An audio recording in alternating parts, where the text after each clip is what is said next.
অনেক জায়গাতেই তো আমরা মাছের কালিয়া বা রসা খেয়ে থাকি, কিন্তু ঘরোয়া পদ্ধতিতে আমরা কি পারফেক্ট মাছের কালিয়া বানাতে পারি? আসুন দেখা যাক। আমি রিয়া, আর আপনারা আছেন আমার রান্নাঘরে। তো প্রথমেই যেটা করতে হবে, মাছকে ভালো করে নুন হলুদ মাখিয়ে 10 মিনিট রেখে দিতে হবে।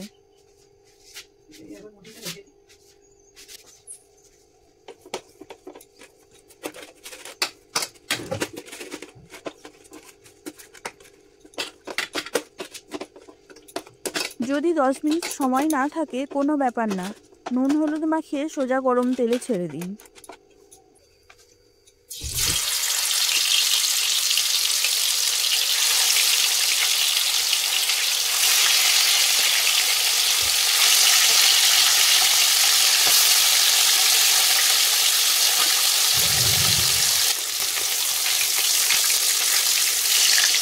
তারপর 2 পিঠ ভালোভাবে কড়া করে ভেজে তুলে নিন।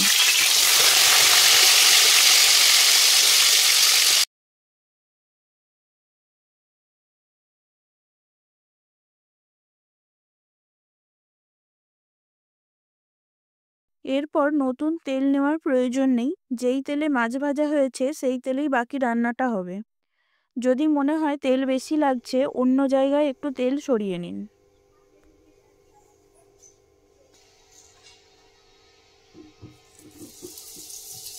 এবার কড়াইয়ে অল্প একটু কালো জিরে আর কাঁচা লঙ্কা দিলাম।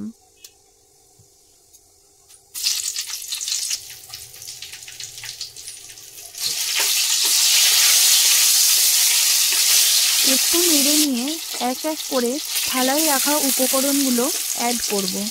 যেমন প্রথমেই দিলাম কুচনো পেঁয়াজ,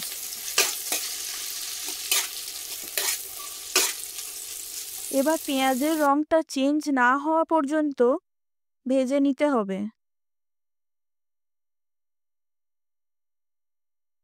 এবারে ঘষে রাখা রসুন, আদা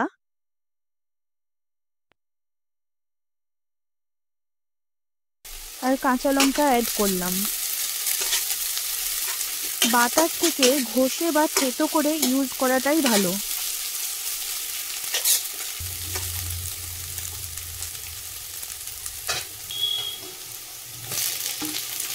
এগুলোকে একটু ভালোভাবে ভেজে নিয়ে কিছুটা টমেটো দিলাম। এবার ভালো করে ভাজবো। কাঁচা রসুনের গন্ধটা চলে গেলে এক এক করে মশলা অ্যাড করব। এখনো পর্যন্ত যারা আমার সাথে আমার কিচেনে আছেন, যদি কিছু ভালো লেগে থাকে লাইক করে উৎসাহ দেবেন, আর চ্যানেলটা প্লিজ সাবস্ক্রাইব করে যাবেন। তো এবার মশলাদের পাত্রে যাওয়ার পালা। প্রথমেই দেব নুন, কারণ এটা দিতে ভুলে গেলে রান্না বেগুন।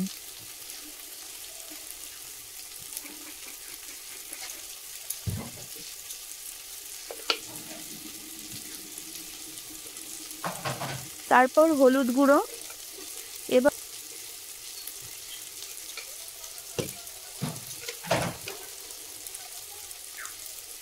এবার 1 চা চামচ জিরে গুঁড়ো। এরপর সমান পরিমাণ ধনে গুঁড়ো, 1 চামচ চিনি।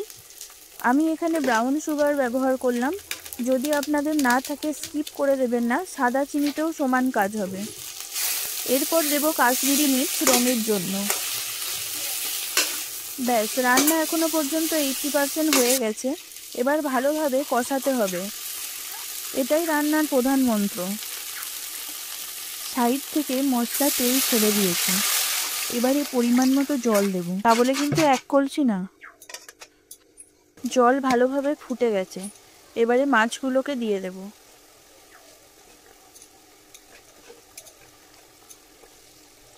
মিনিট 5 পর মাছগুলোকে একবার উল্টে দিলাম।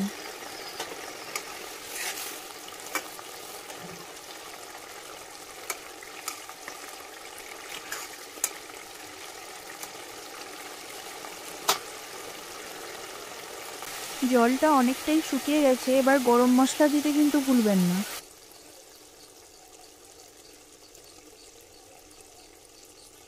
এবার ধনেপাতা ছিটিয়ে এই যুদ্ধ সম্পন্ন হবে।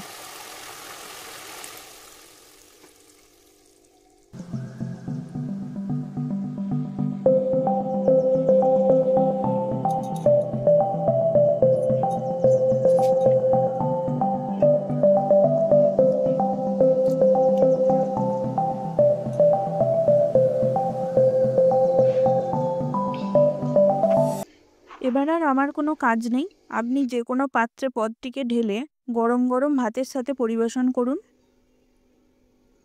তারপর ভালো করে ভাত ঘুম দিয়ে আমাকে কমেন্ট করে জানাবেন কেমন লাগলো রেসিপিটা।